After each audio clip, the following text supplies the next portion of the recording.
No, yo quería, ustedes cada uno pues que trabajan en el arte han traído también para que nosotros podamos ver qué es lo que se hace en El Salvador, Mauricio.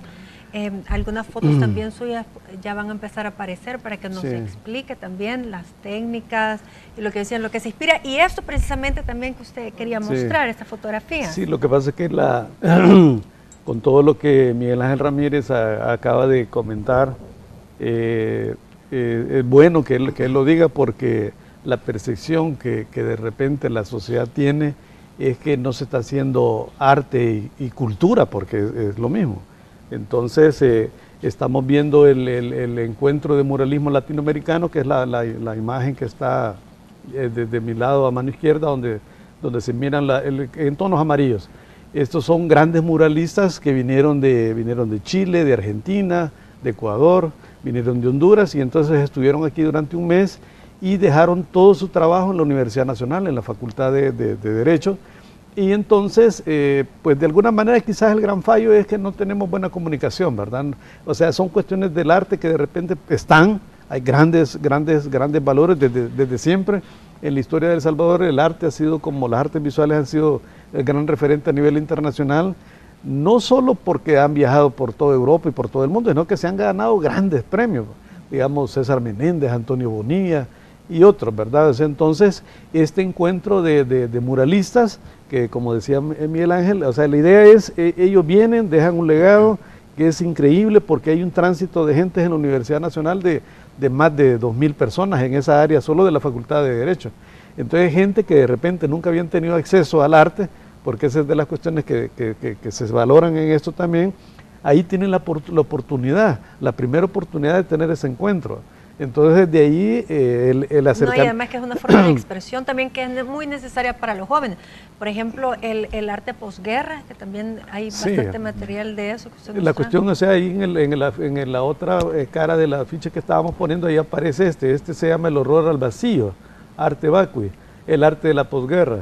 Entonces, ahí nos reunimos fuimos 7 artistas que estuvimos antes y durante y después de la guerra. Entonces la intención de la Secretaría era presentar cuál era la visión que nosotros habíamos tenido después de, después de los acuerdos de paz, ¿verdad? Entonces el artista, como bien decía Miguel Ángel Ramírez, desde su propia óptica personal refleja lo que es la sociedad. O sea, el artista en este momento tiene un gran compromiso con la historia porque tiene que relatar lo que se está viviendo. Entonces, esos son los grandes legados y a través del tiempo, cuando uno lo ve, uno aparece. Por ejemplo, ese cuadro, esos son los murales que hicimos, son murales de 7 metros, mi esposa colaboró conmigo y están ahí en la Universidad Nacional, ¿verdad? Entonces, ahí lo que se hacía era, el tema era el arte, la educación superior como base fundamental del desarrollo de la sociedad. Entonces, cada uno de los artistas con su propia... Ese era el motivo, el tema. Si el tema, entonces cada uno interpretó, estaba Isaías Mata, Héctor Hernández, estaba también Falconi, y en fin, otros grandes artistas. Gente que venía de la escuela de Guayasamín, y entonces la invitación es esa, que la gente se acerca. Esa es mi obra también. Yo estoy dentro de la corriente del realismo mágico. Entonces la idea es ver la realidad bajo ya la sensibilidad del arte. Claro. O sea, yo estoy en ese periodo de mi obra en donde estoy inmerso en esa corriente. Excelente. Bueno, también María Elena, que nos hable de su obra. Ok.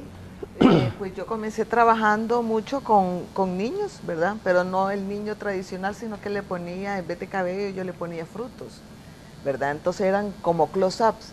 Poco a poco como que el lente se fue abriendo, entonces a medida que yo entré en confianza, entró en acción ya más elementos en el trasfondo, ¿verdad?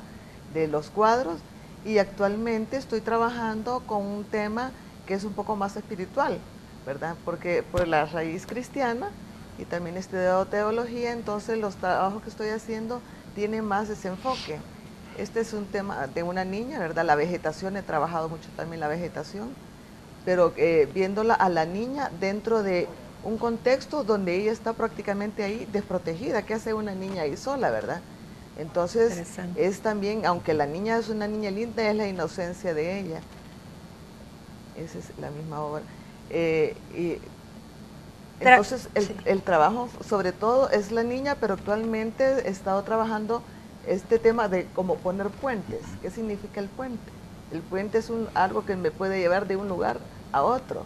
Entonces, pero la lectura también es simbólica. Entonces a veces ya la forma de leer el cuadro no es tan obvio. Entonces necesita usted conocer un poquito más de los elementos que usted está utilizando para poder comprender la obra. Entonces ese puente es el puente que nos lleva de este mundo, digamos, hacia Cristo, al cielo, ¿verdad? A una salvación que necesita todo ser humano. ¿Y cómo esos puentes, cómo los está plasmando? Este puente lo he puesto en un contexto como que fuera el espacio. Por ahí creo que hay una foto de las que traje yo. Vamos a esperar que nos las pongan. Ajá, entonces es como que fuera en el espacio y ahí está el puente. Entonces, ¿qué está haciendo un puente en un espacio, verdad? Entonces, porque dice que el cuadro se llama Desde la Eternidad. Porque desde la eternidad estaba planeado de que Cristo viniera para hacer ese puente del hombre con Dios, ¿verdad? Y iba a ser su camino de salvación. Eso me recuerda una frase que lo decía un amigo que es muy espiritual: la belleza salvará al mundo. Ajá, cabal. Perdón que interrumpa, pero a mí un proceso que vivimos en el taller era que hubo lecturas, por ejemplo, hoy que abordas el tema espiritual, las cartas que Juan Pablo II hizo a los artistas, que me parece que es un tema de reflexión, primero porque en toda nuestra América el arte fue un ícono de dominación en su momento, ¿verdad? Sí, sí. Y si bien es cierto, se forman escuelas a lo largo de América Latina, como la Escuela Cusqueña en arte, ¿verdad? En arte religioso, pero el arte, Juan Pablo II hace reflexiones por qué el artista se divorcia de esa visión espiritual y por qué empieza Picasso, el modernismo, por qué se hace una antiestética, ¿no? ¿Por qué? Entonces, da gusto que esas reflexiones que Juan Pablo II en su momento hace, pide disculpas pues a Latinoamérica, porque aquí ha sido un campo de experimentación.